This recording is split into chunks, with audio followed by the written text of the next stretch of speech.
Bueno, en el Senado se está llevando a cabo el proceso para aprobar o no el tema de la Guardia Nacional. Y le pedí a Lisa Sánchez de México Unido contra la Delincuencia que viniera a platicar con nosotros de por qué varias organizaciones de la sociedad civil no están de acuerdo con la propuesta del gobierno de López Obrador en esta Guardia Nacional. Hola Lisa, ¿cómo estás? Muy buenas noches. Leo. Pues encantada de estar aquí. Dime, triste ¿por qué? tema. A ver, ¿por qué triste?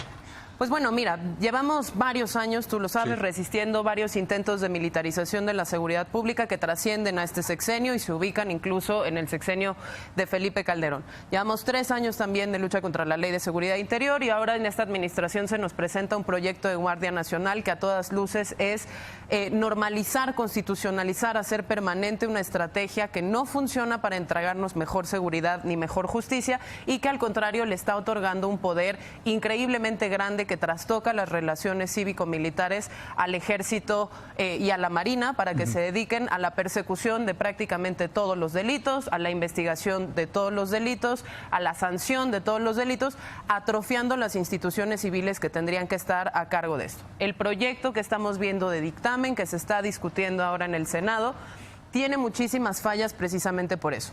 Que ya se aprobó en la Cámara de Diputados, hay que decirle a la gente, o sea, esta ya es la Cámara Revisora. Esta es la Cámara Revisora, hay muchísimos errores de técnica legislativa, hay muchos errores de diseño institucional, algunos ejemplos. Se nos ha dicho públicamente que la Guardia Nacional no es la militarización de la seguridad pública porque tendrá un mando civil.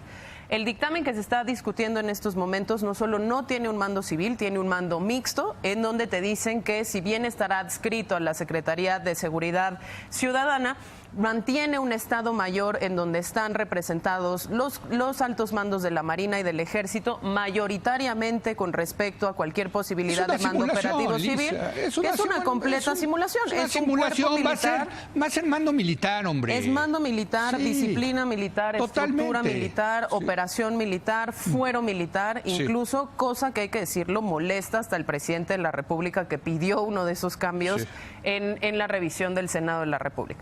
Otra de las razones por las cuales no nos gusta este cuerpo militarizado es precisamente porque la evidencia nos dice muy claramente que esto no sirve para mejorar la seguridad. Ahí déjame preguntarte, por qué Calderón y Peña, la Guardia Nacional es la continuación de las estrategias de Peña y de Calderón, que a todas luces no funcionaron. Es peor todavía. Porque ¿Es peor? Es peor todavía, porque te voy a decir, por ejemplo, en dónde sí se detuvieron los sexenios de Calderón y de Peña Nieto.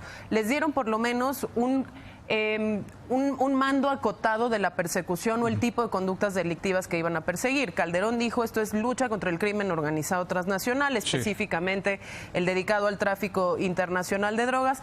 Peña Nieto lo dejó circunscrito al tema de crimen organizado, sobre todo el tema de la desarticulación de carteles y de delitos de alto impacto. En este caso la Guardia Nacional va a tener jurisdicción sobre todos los delitos del orden común, delitos del fuero federal. O sea, robo de casa. Una limitación, delitos patrimoniales, robo a casa habitación, robo en el transporte, violencia familiar, porque no hay una limitación del mandato de cuál es el tipo de delitos en el que se van a especializar. Nos dicen también en el debate público, todas las democracias liberales más avanzadas tienen algún tipo de policía militarizada y se nos pone el ejemplo de la Guardia Civil Española o de la Gendarmería francesa. Dos cosas que a nosotros nos parece importante decir en este debate. Ninguna de esas democracias liberales con policía especializada ha abandonado el trabajo de fortalecimiento de policías locales o federales. Todos tienen cuerpos altamente profesionales de policía. Ninguno de esos cuerpos militarizados tiene mando militar, ninguno, únicamente en las dictaduras o regímenes autoritarios eso pasa. Es más, hasta los militares tienen un mando civil. Y en todos... No, o sea, hay un ministro de la Defensa que es civil.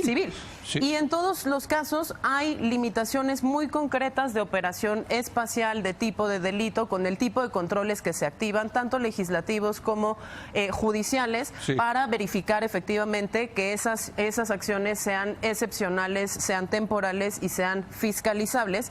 Y sobre todo el otro adjetivo que no cumple la Guardia Nacional, subsidiarias. ¿Qué es esto? No sustitutivas. Es decir, que la acción de este cuerpo especializado de élite o militarizado solo coadyuve a que las policías logren el objetivo que es primariamente de las policías y no a que sustituyan a las policías en el ejercicio de sus funciones. ¿Qué dicen ustedes frente al argumento de que el país está en llamas y entonces tienen que entrar los bomberos y los únicos bomberos que hay son el Ejército y la Marina y es una situación de emergencia y ya luego veremos lo de las policías, fiscales, jueces, pero ahorita hay que apagar este fuego?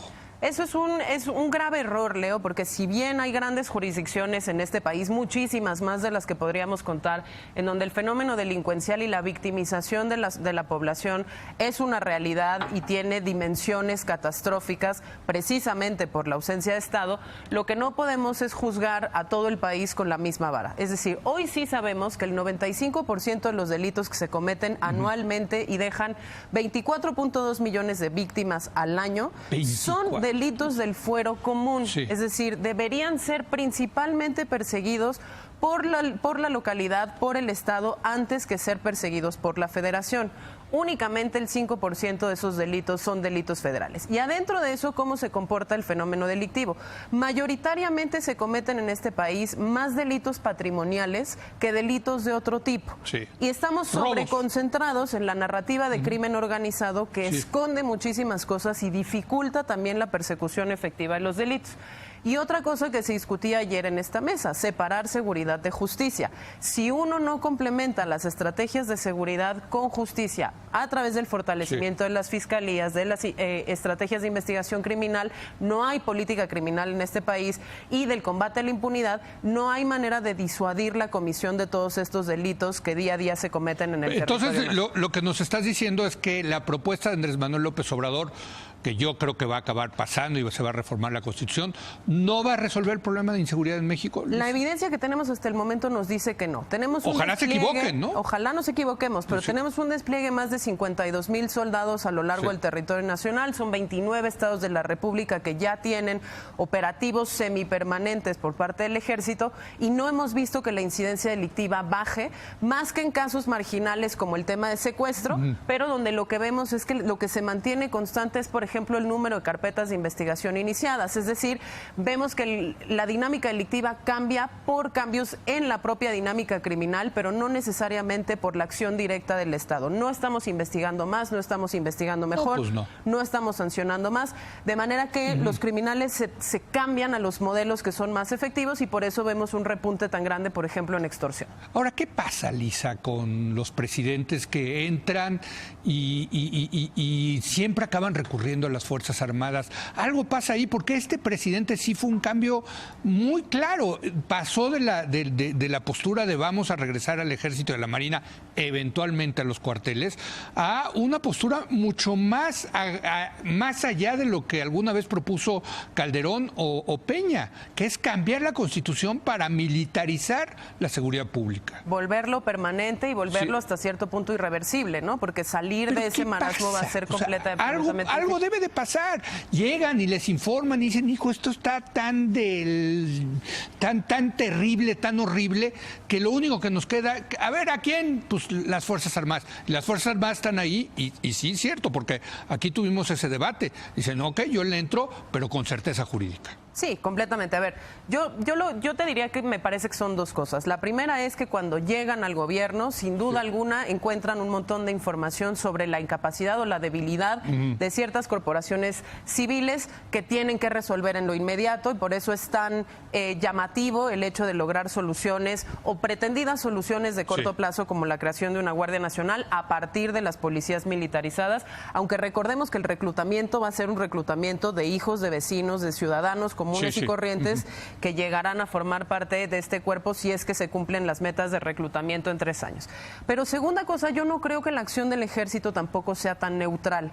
Es decir, algo tuvieron que negociar con ellos, que el cambio de postura de Andrés Manuel López Obrador se dio a la primera reunión que tuvo con el general Cienfuegos durante el periodo de transición y no necesariamente habiendo llegado al gobierno. ¿Me explico? O sea, hay algo adentro que se negocia. Los militares, sí sabemos que los militares no estaban ya estaban muy desgastados, les preocupaba mucho el tema de la inseguridad jurídica. Sin duda alguna, y nosotros... Y tienen razón, yo siempre lo he dicho, sí, que tienen razón. Estaban ahí en las calles sin seguridad jurídica. Y nosotros también lo decimos desde el colectivo Seguridad Sin Guerra, que en realidad en lo que estamos no estamos en contra del ejército, sino en contra de la mala utilización del ejército por gobiernos civiles desresponsabilizados de su obligación constitucional, Totalmente, que es dar seguridad y paz a las comunidades que gobiernan. Pero no podemos tampoco olvidar el otro hecho, Leo, y es que el ejército mexicano, la Marina, lleva 10 años acumulando muchísimo poder, tanto económico como político, y ahora más, a partir de su sobreutilización. Sí. Constitucionalizar esto sí es un cambio significativo de régimen, porque trastoca la relación cívico-militar de una manera que no se había hecho en las últimas 8 décadas en este país. Y eso es lo que es preocupante. Yo quisiera ver consecuencias... si, por ejemplo, los diputados senadores de Morena, en fin, la alianza que apoyó a López Obrador, le darían este cambio constitucional a otro presidente. A un gobierno de derecha, por ejemplo. O a un gobierno de derecha. Que ¿no? eso es lo más peligroso, y hacia allá iba. Las consecuencias de la Guardia Nacional van a traspasar el fenómeno de la seguridad. Sí. No se van a quedar únicamente en cuál es nuestra estrategia y si atrofian o no a policías ministeriales y fiscales, sino que lo vamos a ver en una ampliación de la cantidad de actividades de la vida política en las que van a estar participando los militares. Sí. Ya los vimos que van a administrar el nuevo aeropuerto, van a tener un negocio inmobiliario, participan ya del tema del movimiento de combustible a lo largo y ancho del país, hacen prevención en campañas de adicciones, intervención en desastres naturales. Lo que sigue es ver al ejército muchísimo más empoderado, participando políticamente en la vida nacional, y eso es lo que es más preocupante. Me queda tiempo para pocas preguntas y tengo muchísimas, pero yo sí te quiero decir, ¿no se sienten frustrados ustedes que los llevan ahí al Senado, a la Cámara de Diputados, hacen sus discursos, etcétera? Y los están utilizando, Lisa, lo están utilizando para decir Parlamento abierto, escuchamos a la sociedad civil, vino Lisa Sánchez y María Elena Morera y Carlos Bravo, y los escuchamos, y al final los oyen pero no los escuchan. Es un ejercicio completamente de simulación, por lo menos el que vimos en la Cámara de Diputados, en donde más de 40 especialistas nos dimos cita. Se hizo un informe sombra sobre los discursos que se dieron ahí, la evidencia que se pronunció en esas audiencias en la Cámara de Diputados, 160 páginas que dan cuenta que el rechazo al dictamen es unívoco, y eso sí también hay que especificarlo. No ¿Dónde se consigue esto? En la página de seguridadsinguerra.org está el informe sombra de las audiencias de la Cámara de Diputados, y también está el dictamen alterno que entregamos, porque lo importante también es decir, la oposición no es a la idea de mejor seguridad ni a la idea de incluso una creación de una Guardia Nacional, sino la idea es que esta Guardia no sea militarizada, que esta Guardia no expanda las competencias del Ejército y que lo que haga es fortalecer esa autoridad civil. No los pelan, Lisa, no los pelan. Pues los llevan ahí casi como de show, te diría, y ustedes lo saben. Son gente muy inteligente. Ope, López Portillo, todos fueron el peregrinar de todos los grandes expertos de seguridad, y hacen lo que se les pega la gana, es decir, más bien hacen lo que les dice su jefe, que es López Obrador. Estamos viendo un ejercicio, sí, muy lamentable, la verdad, de poca autonomía de los poderes, de división de poderes, en donde el legislativo tiene la agenda legislativa del presidente y no una agenda legislativa propia, no está actuando con autonomía. Sin embargo, bueno, el ejercicio se debe hacer, uno, para dejar constancia en la evidencia, dos, para lograr hacer cambiar de opinión a varios indecisos que hoy todavía existen en ese Congreso de la Unión, y para saber también muy claramente cuáles son y participar del proceso, los cambios que potencialmente se le podrían hacer a este dictamen que regresara eventualmente a Cámara de Diputados, para también armar la estrategia legal que vamos a tener que hacer a partir de que esto se apruebe, si es que se aprueba, y esperamos que no, para echarlo para atrás. Se va a aprobar. Se va a aprobar, Lisa. Ojalá que no, pero en ese caso tendremos que revivir entonces, Leo, y ojalá lo podamos platicar en otra ocasión, la controversia o el debate sobre si una reforma constitucional puede ser declarada inconstitucional por la Suprema Corte de Justicia, que es algo que no está zanjado hoy en la composición nueva de la Corte. Pues hijo, es que también hay un proceso para tener mayoría en la Suprema Corte muy claro, ¿no? ¿También? Entonces, la verdad, no se ven los contrapesos en ese sentido, ¿no? Y por eso es tan importante que sociedad civil participe en esto y recalcar que sí hay un proyecto alterno, una ruta crítica de cómo sí podríamos crear mejores cuerpos de seguridad, solo que estos no fueran de carácter militar. Gracias, Lisa Sánchez. Gracias, Lisa Sánchez de México Unido contra la Delincuencia. Ahora viene Gonzalo Monroy para hablar del anuncio del gobierno federal de todo el tema de la Comisión Federal de Electricidad, conflictos de interés, ductos que no funcionan, en fin. ¿Qué es lo que dijo ayer López Obrador en su conferencia mañanera con respecto a la producción de electricidad en nuestro país? Regresamos en un momento más.